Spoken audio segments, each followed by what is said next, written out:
Ever wondered how hackers know what's running on a network, how they scan for open ports, figure out what services are running, or identify the operating system of a target machine? Well, in the next few minutes, you'll not only know how they do it, but you'll also be able to do it yourself. I'll show you how to use Nmap effectively and scan networks like a professional. Now, Nmap stands for Network Mapper. It's a powerful tool to scan devices on a network and gather detailed information. You give Nmap a target like an IP address or domain, and it starts probing the network. It pulls up information like what devices are connected, what services are running, which ports are open, and sometimes even the software versions or operating systems in use. It's used by system administrators, cybersecurity professionals, penetration testers, and even hackers, all for one main reason: to gather intelligence on a network, because knowing what's on a network is the first step to defending or breaking into it.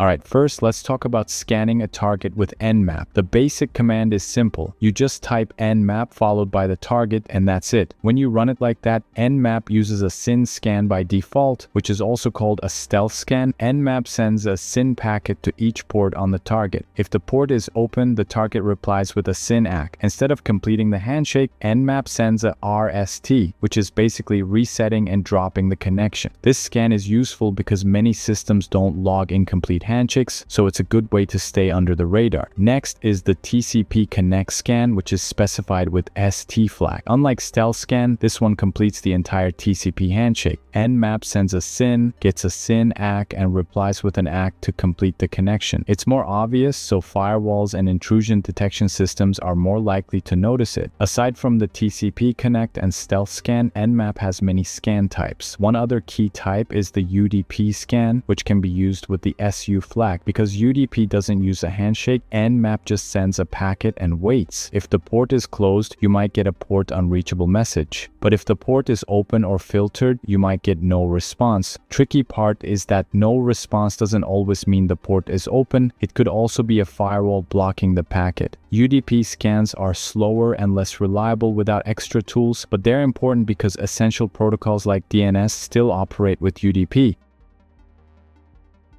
Before scanning ports, it's smart to find out which devices are actually online. This is simply called host discovery. You can use the SN flag to skip port scanning and just discover live hosts. This sends ICMP requests and other probes to identify devices. It essentially saves time and lets you build a list of live targets before you do any deeper scans. By default, Nmap scans the 1,000 most common ports. That's usually enough for a quick look, but with over 65,000 possible ports, it's just barely scratching the surface. So we sometimes need to be more specific, because sometimes you might want to scan a specific port, or maybe even a range of ports. That's where the P flag comes in. Let's say you want to scan one specific port, like port 80 for HTTP. You can use this flag followed by the port number like this. This would be quick, simple, and targeted. This is great if you know a service should be running and just want to verify the port is open. If you want to check multiple specific ports, you can separate them with commas like this command. This would only scan those specific ports on the target system and nothing else. Now, if you just want to scan a range of ports, let's say from 1 to 1,000, you would just use a dash between the numbers to specify the range. And finally, if you want to scan everything, Nmap lets you scan all 65,000 ports as well. To do this, you would just add another dash after the P flag. This is more time consuming, but it makes sure you don't miss anything.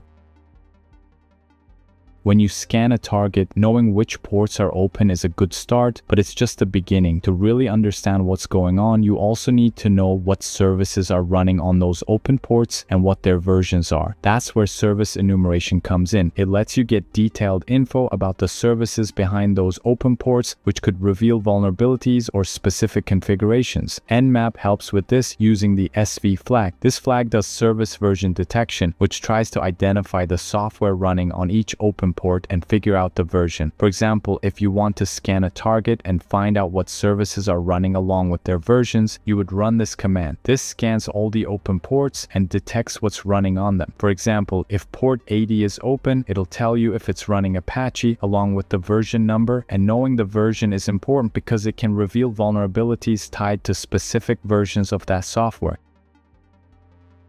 You've got open ports, you know what services are running, maybe even the exact version. But here's the question, what kind of machine is this system? Is it running Linux or maybe Windows? This is where OS detection comes in. Nmap can actually try to figure out what operating system the target is using just based on how it responds to certain network probes. All you have to do is add the O flag. Behind the scenes, Nmap sends packets and watches how the target reacts. This can be really useful because if you know a specific exploit only works against Windows and Nmap tells you the system type, then that's already a huge information. Alright, now that you know how to scan targets, specify ports, and even identify services and versions, we can take it one step further. Because Nmap doesn't just stop there. You can run scripts that dig even deeper into a target system. These scripts are part of something called the Nmap scripting engine. They let you automate all kinds of tasks like checking for known vulnerabilities, grabbing banners, or doing brute force login attempts. To get started with scripts, the most common flag is the SC. This tells Nmap to run a default set of scripts which are useful and give you a solid overview of the target, like checking for anonymous FTP access, basic HTTP information, SSL certificates, that kind of stuff. If you want to go even further and do a full deep dive, you can choose specific scripts using the script flag. There are many scripts available to us and each one is useful for a specific case. For example, if you run this command here, this one will grab the title of any web page running on the target's open HTTP ports. You can even stack multiple scripts by separating them with commas, or if you want, you can also run entire categories of scripts. The scripts are extremely useful to us, and you can find these scripts in the Nmap scripts directory on your system. You can just browse through all of them. Each script usually has a little comments section at the top that tells you what it does and how to use it.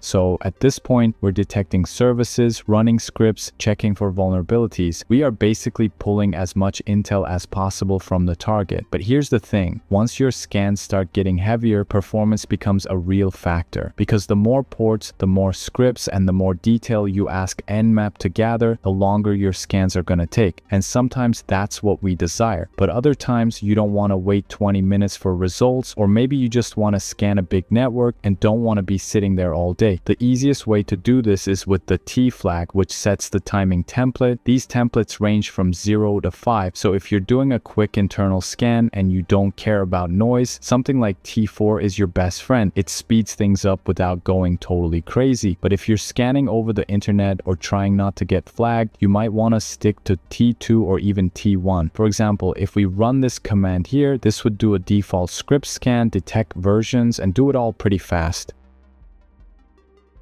Using the right timing options can definitely make a difference, but sometimes speed isn't the only thing that matters. Because if you're scanning a network and you don't want to set off any alarms, then it's not just about how fast you scan, it's how sneaky you are while doing it. And that's where evasion techniques come in. Nmap has a bunch of features built in that let you fly under the radar and avoid detection. One of the most common tricks is using decoy IP addresses. You do this with the D flag. Basically, Nmap sends your scan but also includes traffic from fake IP addresses, so the target sees multiple sources hitting it at once. For example, if we run this command, this will send a stealth scan from your IP address and 5 randomly generated decoys. Anyone watching network logs is going to see 6 IP addresses scanning. You can also manually specify your own decoy IP addresses like this. Here, the me part represents your real IP address and the rest are just noise.